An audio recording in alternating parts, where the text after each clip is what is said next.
উমৰাংছৰ কয়লা খনিত ট্ৰেজেডিৰ পঞ্চম দিন।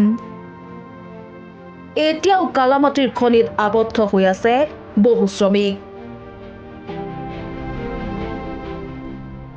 অবৈধ খননৰ অভিযোগত পুনৰ গ্ৰেপ্তাৰ আন এজন লোকক। উমৰাংছৰ 3 কিলোৰ কালামাটিৰ কয়লা খনিৰ বিপৰ্যয়ে ভৰি দিলে পঞ্চম দিনত। কিন্তু এতিয়ালৈকে কয়লা খনিত আবদ্ধ হৈ থকা শ্ৰমিকসকলক উদ্ধাৰ কৰিবলৈ সক্ষম নহল উদ্ধাৰকাৰী দল।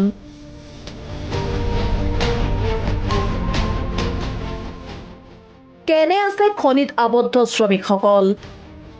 নৌসেনাৰ অভিযানত বুধবাৰে নেপালৰ গংগা বাহাদুৰ শেঠ নামৰ শ্ৰমিকজনৰ মৃতদেহ উদ্ধাৰ হৈছিল। কিন্তু আনসকল শ্ৰমিক ক'ত কেনেকৈ আছে তাৰ কোনো তথ্য নাই কাৰো ওচৰত। আৰৱীৰে অভিযান চলায়ো সফল নহল নৌসেনা। নৌসেনাই বৃহস্পতিবাৰে ৰিমটলি অপাৰেটেড ভেহিকেলেৰে চলাইছিল অভিযান। কিন্তু এই অভিযানো কাৰ্যত বিফল হল।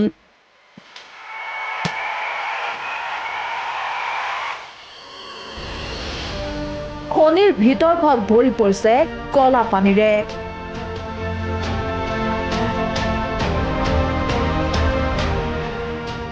ফলত আৰৱীৰে চলোৱা অভিযানত পোৱা নগল শ্ৰমিকসকলৰ কোনো সংসূত্ৰ। সেয়েহে যিমানেই সময় আগবাঢ়িছে সিমানেই শ্ৰমিকসকলক লৈ শংকা বৃদ্ধি পাইছে। বাৰে বাৰে বাধাৰ সন্মুখীন উদ্ধাৰকাৰী দল। শ্ৰমিকসকল আবদ্ধ হৈ থকা কয়লা খনিটোৰ পৰা পানী নিষ্কাশনৰ কাম দিনে ৰাতিয়ে চলি আছে। কিন্তু এতিয়াও কমা নাই পানী। সন্দেহ কৰা হৈছে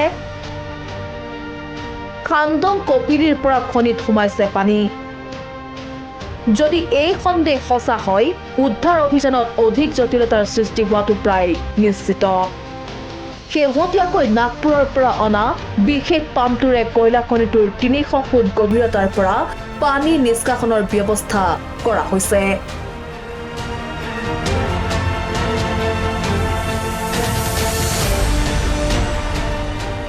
পুথি খলিখনক গ্ৰেপ্তাৰ কৰি দায় সৰাৰ চেষ্টা প্ৰশাসনৰ।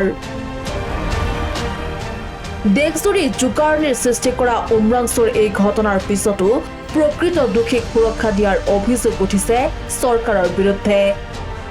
উমৰাংছত চলি থকা এই অভিশপ্ত অবৈধ খনিটো বিজেপি নেতৃত্বাধীন ডিমা হাছাও স্বায়ত্তশাসিত পৰিষদৰ CEM দেৱলাল গাৰ্লোছাৰ পত্নীৰ পৃষ্ঠপোষকতাত চলি থকা বুলি অভিযোগ উঠিছে সৰ্বত্ৰ।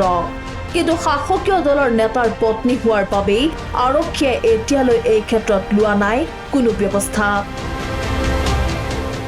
ইয়াৰ পৰিৱৰ্তে অবৈধ খনি চলোৱাৰ অভিযোগত মহৰী পৰ্যায়ৰ দুজনক গ্ৰেপ্তাৰ কৰিয়েই দায় সাৰিব বিচাৰিছে। এই ঘটনাৰ পিছতে অবৈধ খনন চলোৱাৰ বাবে পুনিচ নুনিছা নামৰ এজনক গ্ৰেপ্তাৰ কৰিছিল আৰক্ষীয়ে।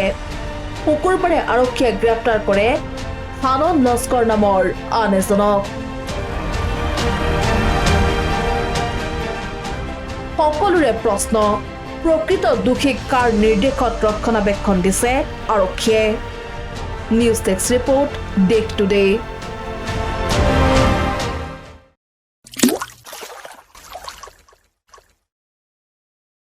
अन्नपूर्णा काव घी देश के हर एक खाने को लजीज बनाता है।